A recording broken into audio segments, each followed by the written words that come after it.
11 तारीख की मुरली है। मीठे बच्चे, सुख शांति का वरदान एक बाप से ही मिलता है। सुख शांति का वरदान एक बाप से ही मिलता है, कोई देहधारी से नहीं।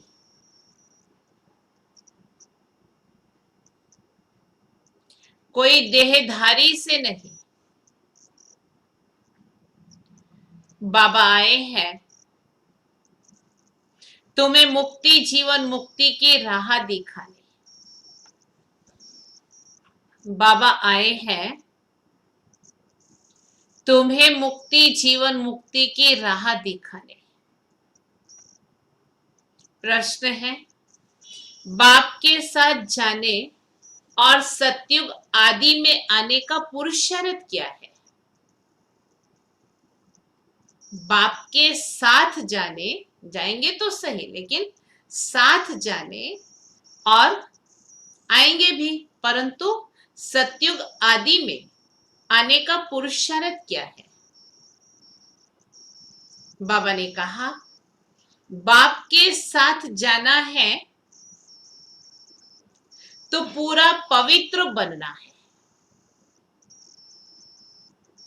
बाप के साथ जाना है तो पूरा पवित्र बनना है।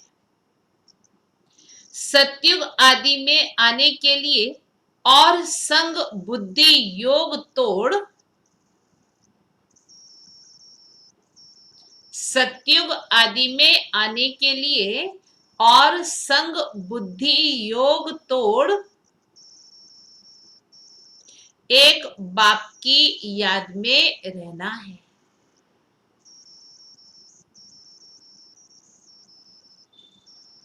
एक बाप की याद में रहना है। आत्म अभिमानी जरूर बनना है।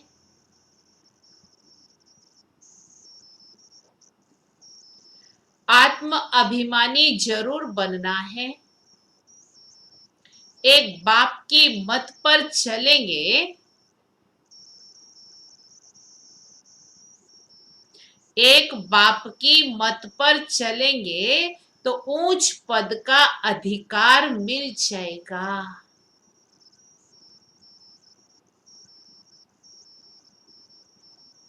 तो ऊंच पद का अधिकार मिल जाएगा। गीत है, नयनहीन को राह दिखाओ प्रभु, दर दर ठोकर खाओ मैं। ओम शांति।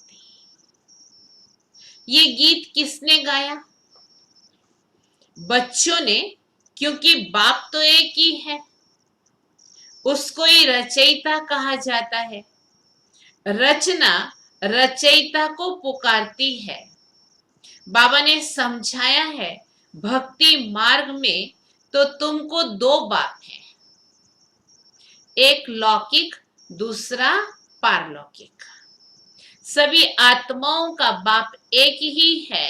एक बाप होने से सभी आत्माएं अपने को ब्रदर्स कहती हैं, उस बाप को पुकारते हैं। ओ गॉड फादर, ओ परम पिता, रहम करो, क्षमा करो। भक्तों का रक्षक एक भगवान ही है। पहले पहले तो ये समझना चाहिए कि हमको दो बाप हैं। अब पारलौकिक बाप तो सभी का एक है, बाकी लौकिक बाप हर एक का अलग अलग है। अब लौकिक बाप बड़ा व पारलौकिक बाप बड़ा, किसको बड़ा कहेंगे? लौकिक बाप बड़ा ना, वो दिखता है। पारलौकिक तो अति सूक्ष्म है, दिखता ही नहीं है। लेकिन गुणों में पारलौकिक बाप बड़ा। लौकिक बाप को तो कभी भगवान व परम पिता नहीं कहेंगे। आत्मा का बाप एक ही परमपिता परमात्मा है। आत्मा का नाम कभी नहीं बदलता है, शरीर का नाम बदलता है। आत्मा भिन्न भिन्न शरीर ले पाठ बजाती है, अर्थात पुनर्जन्म लेती है। आखिर भी कितने जन्म मिलते हैं, सो बाप ही आकर के समझाते हैं। बच्चे, तुम अपने जन्मों को नहीं जानते हो। बाप आते ही भारत में है, उनका नाम शिव है। समझते भी हैं शिव परमात्मा है। शिव जयंती व शिवरात्रि भी मनाते हैं। वो निराकार है। जैसे आत्मा भी निराकार है, निराकार से साकार में आते हैं पार्ट बजाने। साकार माने शरीर में आते हैं पार्ट बजाने। अब निराकार शिव तो शरीर बिगर पार्ट बजा ना सके। मनुष्य इन बातों को कुछ भी समझते नहीं है, नयनहीन है। ये शरीर के दो नेत्र तो सबको हैं, तीसरा ज्ञान का नेत्र आत्मा को नहीं है, जिसको दिव्य चक्षु भी कहते हैं। आत्मा अपने बाप को भूल गई है, इसीलिए पुकारते हैं, नयनहीन को राह दिखाओ प्रभु। कहाँ की राह? शांति धाम और सुख धाम की। सर्व का सद्गति दाता सतगुरु एक ही है। मनुष्य मनुष्य का गुरु बन सद्गति दे नहीं सकता। न खुद सद्गति पाते हैं, न औरों को सद्गति देते हैं। एक ही बाप सर्व को सद्गति देते हैं। उस अलफ बाप को याद करना है तो बाप समझाते हैं, कोई भी मनुष्य मात्र मुक्ति, जीवन मुक्ति, शांति और सुख सदा काल के लिए दे नहीं सकते। सुख शांति का वरदान तो एक बाप ही दे सकते हैं, मनुष्य मनुष्य को नहीं दे सकते। भारतवासी सतो प्रधान थे तो सतयुगी स्वर्गवासी थे। आत्मा पवित्र थी, भारत को स्वर्ग कहा जाता है, जबकि आत्माएं पवित्र सतो प्रधान थी। तुम जानते हो बरोबर, आज से 5000 वर्ष पहले भारत स्वर्ग सतो प्रधान था। इन लक्ष्मी नारायण का राज्य था। अभी तो कलयुग का अंत है, इसको नरक कहा जाता है। यही भारत स्वर्ग था तो बहुत धनवान था, हीरे जवाहरों के महल थे। बाप बच्चों को याद दिलाते हैं, सतयुग आदि में इन लक्ष्मी नारायण की राजधानी थी। उसको स्वर्ग वैकुंठ कहा जाता है। अभी तो स्वर्ग है नहीं, ये बाप समझाते हैं। बाप भारत में ही आते हैं, निराकार शिव की जयंती भी मनाते हैं, परंतु वो क्या करते हैं ये कोई भी जानते नहीं है। हम आत्माओं का बाप शिव है, उनकी हम जयंती मनाते हैं, बाप की बायोग्राफी को भी नहीं जानते। गाया भी जाता है, दुख में सिमरण सब करे। पुकारते हैं, ओ गॉड फादर रहम करो।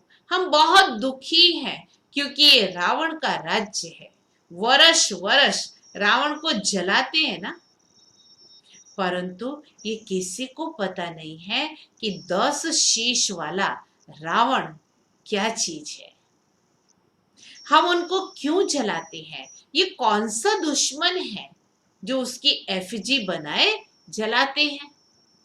भारतवासी बिल्कुल नहीं जानते, क्योंकि ज्ञान का तीसरा नेत्र नहीं है। तब तो राम राज्य मांगते हैं। 5 विकार स्त्री में, 5 विकार पुरुष में, इसीलिए इनको रावण संप्रदाय कहा जाता है।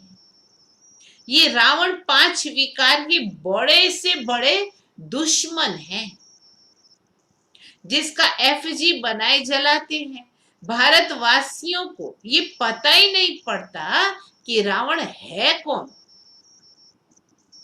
जिसका एफजी बनाए जलाते हैं, पुतला बना करके जलाते हैं। ये रावण राज्य कब से शुरू हुआ? ये भी किसी को पता नहीं है। तो बाप समझाते हैं राम राज्य सतयुग त्रेता, रावण राज्य द्वापर कलयुग। सतयुग में लक्ष्मी नारायण का राज्य था, इन्हों की ये राजधानी थी। परंतु इन्हों को ये राज्य कहां से मिला, कैसे मिला, ये कोई भी नहीं जानते। ये समझने की बातें हैं, इसमें अटेंशन देना पड़ता है। मोस्ट ब्लविड बाप है, तब तो उनको भक्ति मार्ग में भी पुकारते हैं। भारत में जब इन्हों का राज्य था तो दुख का नाम निशान नहीं था। अभी दुख धाम है, कितने अनेक प्रकार के धर्म हैं। सतयुग में एक धर्म था, इतनी सब आत्माएं कहां चली जाएंगी किसी को भी पता नहीं है, क्योंकि नयनहीन है। शास्त्रों से ज्ञान का तीसरा नेत्र किसी को नहीं मिलता। ज्ञान नेत्र, ज्ञान सागर परम पिता परमात्मा ही देते हैं। आत्मा को तीसरा नेत्र मिलता है। आत्मा भूल गई है कि हमने कितने जन्म लिए हैं। सतयुग में जो देवी देवताओं का राज्य था वो कहाँ चला गया। गाते भी है मनुष्य 84 जन्म लेते हैं। 84 का चक्कर कहते हैं ना, परंतु कौन सी आत्मा 84 जन्म लेती है। जो पहले भारत में आते हैं वह थे देवी देवताएं। फिर 84 जन्म भोग अंत में पतित बन जाते हैं। गाते भी है हे पतित पावन, तो सिद्ध करते हैं हम पतित हैं, इसीलिए पुकारते हैं हे पतित पावन, हमें पावन बनाने आओ। जो खुद ही पतित है वो फिर कैसे औरों को पावन बनाएंगे। बाप समझाते हैं आधा कल्प भक्ति मार्ग में रावण राज्य 5 विकार होने के कारण भारत ने इतना दुख पाया है। 84 जन्म तो लेने ही है, उनका भी हिसाब समझना चाहिए। तो पहले पहले सतयुग में है सतो प्रधान, फिर त्रेता में है सतो। आत्मा में खाद पड़ती है तो बाप आते हैं भारत में। शिव जयंती है ना, और सभी आत्माएं तो गर्भ से जन्म लेती हैं। बाप कहते हैं मैं साधारण बूढ़े तन में प्रवेश करता हूँ। जिनका ये बहुत जन्मों के अंत का जन्म है, ये समझानी कोई एक को नहीं दी जाती। ये गीता पाठशाला है मनुष्य को देवता बनाने के लिए। ये हमारी गीता पाठशाला है मनुष्य को देवता बनाने के लिए। ये राजयोग सिखाया जाता है। तुम यहाँ आए हो स्वर्ग की बादशाही प्राप्त करने, जो बाप ही देते हैं। गीता पढ़ने से कोई राज्य, कोई राजा नहीं बनते हैं, और ही रंक बनते जाते हैं। भक्ति मार्ग में तो उतरती कला होती गई तो और ही रंक बनते गए। बाप गीता का ज्ञान सुनाए, सत्य यथार्थ गीता का ज्ञान सुनाए, रंक से राजा बनाते हैं। औरों द्वारा गीता सुनने से रंक बनते गए हैं। भारत में जब इन लक्ष्मी नारायण का राज्य था तो प्योरिटी, पीस, प्रॉस्पर्टी सब था। पवित्र गृहस्थ आश्रम था, वह हिंसा का नाम निशान नहीं था। फिर द्वापर से लेकर हिंसा शुरू हुई। काम कटारी चलाते चलाते तुम्हारी ये हालत हो गई। विकारी बनते बनते बाबा ने कहा तुम्हारी ये हालत हो गई। सतयुग में 100% सॉल्वेंट थे, सतो प्रधान थे। ये राज कोई भी मनुष्य तो क्या साधु संत आदि भी नहीं जानते हैं। बाप जो ज्ञान का सागर पतित पावन है, वही आकर सतो प्रधान बनने की युक्ति बताती है। रावण की मत पर मनुष्यों को देखो, मनुष्यों का देखो क्या हाल हो गया है। राजे लोग भी वो जो पवित्र राजाएं होकर गए हैं उनके चरणों में जाकर के पढ़ते हैं। द्वापर और कलयुगी राजाएं, सतयुगी राजाएं, त्रेता युगी राजाएं जो पवित्र होकर के गए हैं उनके चरणों में द्वापर युगी राजाएं पढ़ते हैं और महिमा गाते हैं, आप सर्वगुण संपन्न, हम नीच पापी हैं, हमारे में कोई गुण नहीं है। फिर कहते हैं आप ही तरस परो, आप ही हमारे ऊपर तरस करो, ब्लेस करो, हमको आकर मंदिर लायक बनाओ। किसी की भी समझ में नहीं आता कि बाप कैसे आकर फिर से देवी देवता धर्म की स्थापना करते हैं। अब तुम समझती हो, हम 100 देवी देवता धर्म के थे, हम 100 क्षत्रिय वैश्य शूद्र बने हैं, इतने जन्म लिए हैं, अब 84 जन्म पूरे हुए, फिर दुनिया का चक्कर फिरना चाहिए, इसीलिए फिर तुमको पावन बनना है, यहां ही बनना है। पतित तो सुख धाम शांति धाम में जा ना सके। तो बाप समझाते हैं, तुम जो सतो प्रधान थे वह तमो प्रधान बने हो, गोल्डन एज से फिर आयरन एज में आए हो, फिर गोल्डन एज बनना है, तब मुक्ति धाम सुख धाम में जा सकेंगे। भारत सुख धाम था ना, अब दुख धाम है। गीत में भी सुना, हम नयनहीन को राह दिखाओ, हम अपने शांति धाम में कैसे जाएं?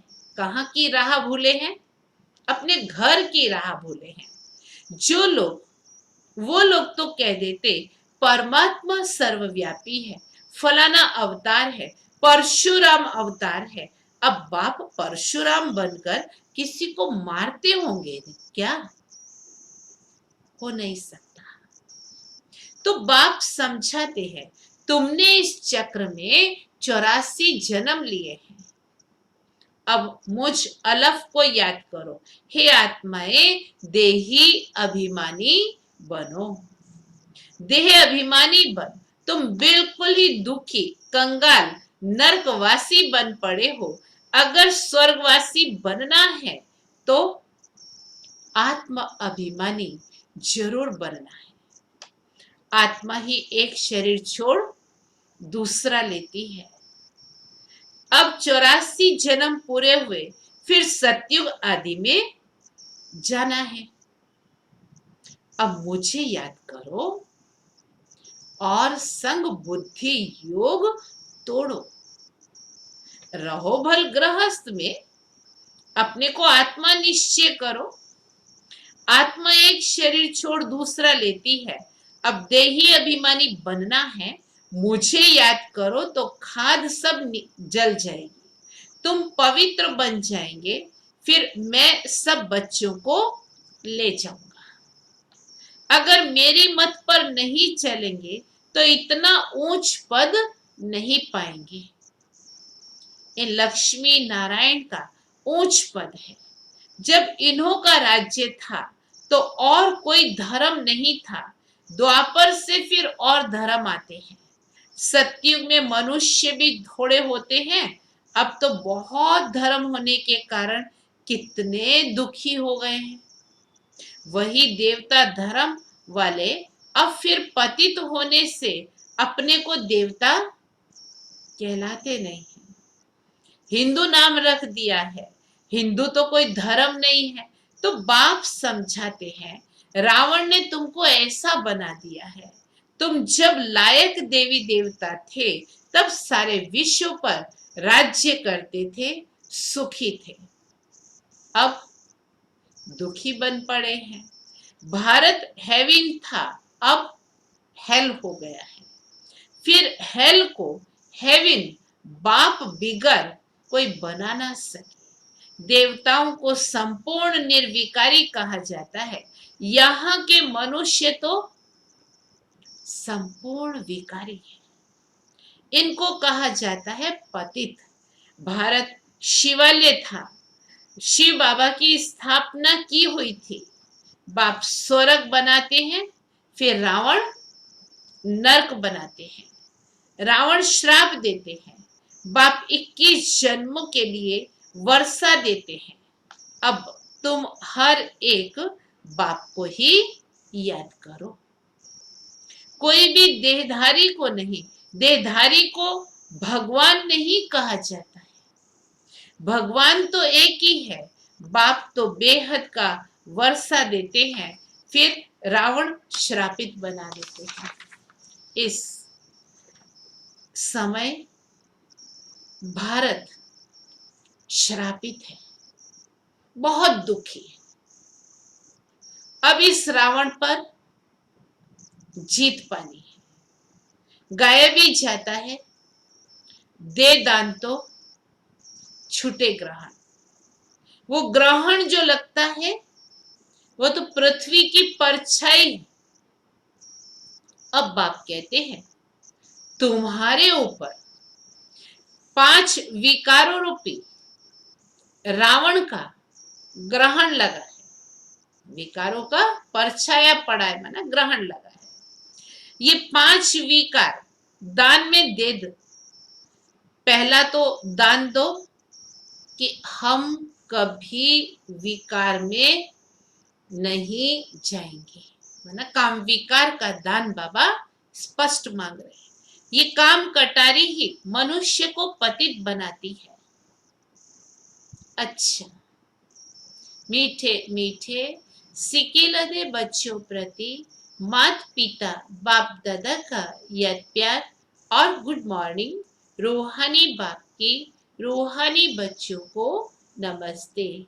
हम रूहानी बच्चों की रूहानी बाप को याद प्यार, गुड मॉर्निंग और नमस्ते। धारणा के लिए मुख्य सार है, पहली पॉइंट, बाप जो नॉलेज देते हैं उसे फुल अटेंशन देकर पढ़ना है। बाप जो नॉलेज देते हैं उसे फुल अटेंशन देकर पढ़ना है। ज्ञान के तीसरे नेत्र से अपने 84 जन्मों को जान अब अंतिम जन्म में पावन बनना है। ज्ञान के तीसरे नेत्र से अपने 84 जन्मों को जान अब अंतिम जन्म में पावन बनना है। दूसरी पॉइंट, रावण के श्राप से बचने के लिए एक बाप की याद में रहना है। रावण के श्राप से बचने के लिए एक बाप की याद में रहना है। 5 विकारों का दान दे देना है। 5 विकारों का दान दे देना है। एक बाप की मत पर चलना है।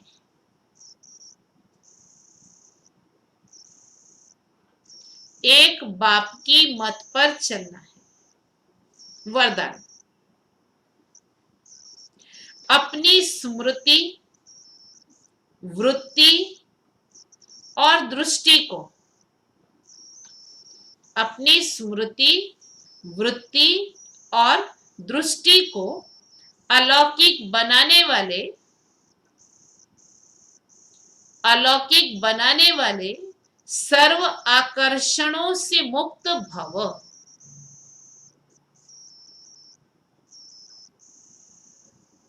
सर्व आकर्षणों से मुक्त भव।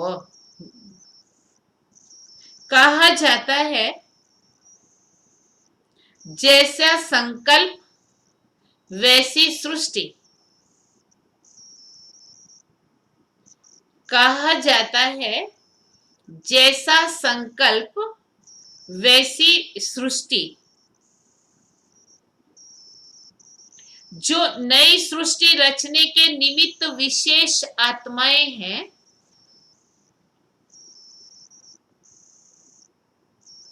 जो नई सृष्टि रचने के निमित्त विशेष आत्माएं हैं, उनका एक एक संकल्प श्रेष्ठ अर्थात अलौकिक होना चाहिए।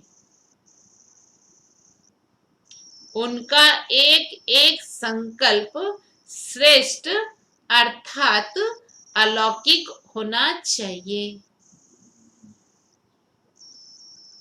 जब स्मृति, वृत्ति और दृष्टि, स्मृति, वृत्ति और दृष्टि सब अलौकिक हो जाती है,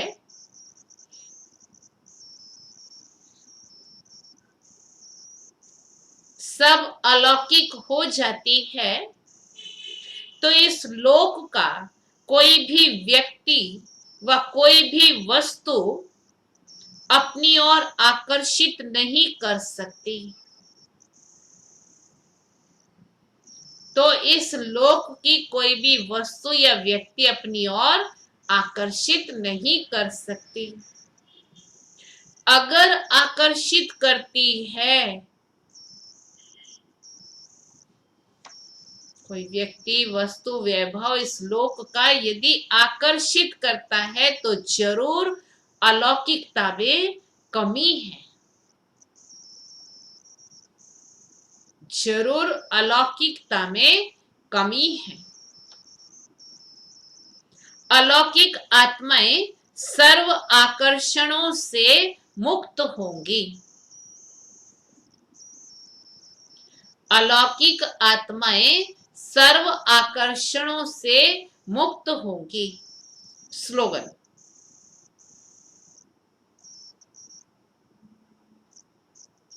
दिल में परमात्मा प्यार व शक्तियां समाई हुई हों,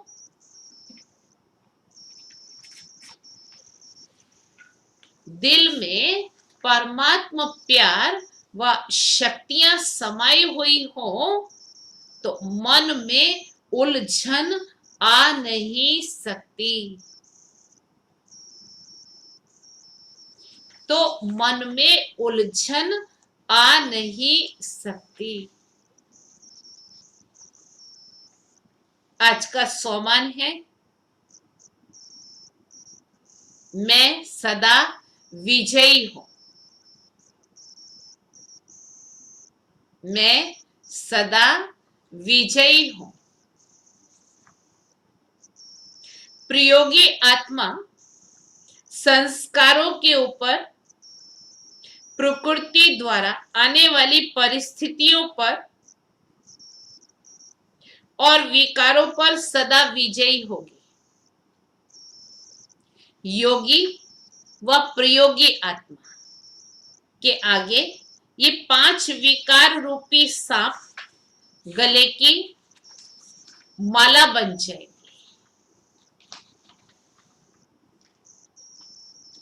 अथवा खुशी में नाचने की स्टेज बन जाते हैं। श्री कृष्ण के लिए दिखाते हैं ना, कैसे सर्पों के ऊपर डांस कर रहा है। तो योगी आत्मा के लिए तो ये स्टेज बन जाएंगे नाचने के लिए। अच्छा, ओम शांति। अभी हम सभी ट्रैफिक कंट्रोल भी करेंगे और 15 मिनट बाबा की याद में भी बैठेंगे।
से आए अपने आप को जानो,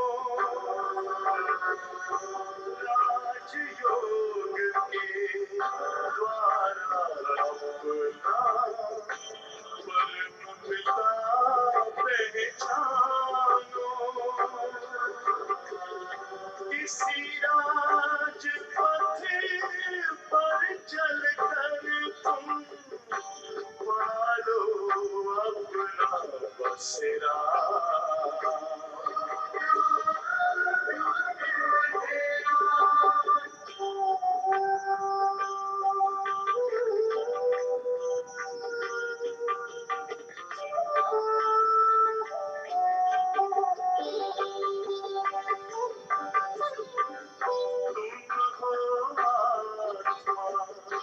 तन से प्यारे परमात्मा को प्यारे,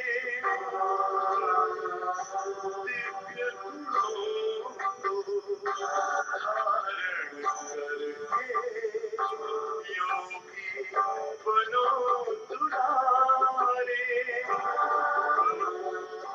ज्योति बिंदु ही तोड़ेगा ये माया मोह का घेरा।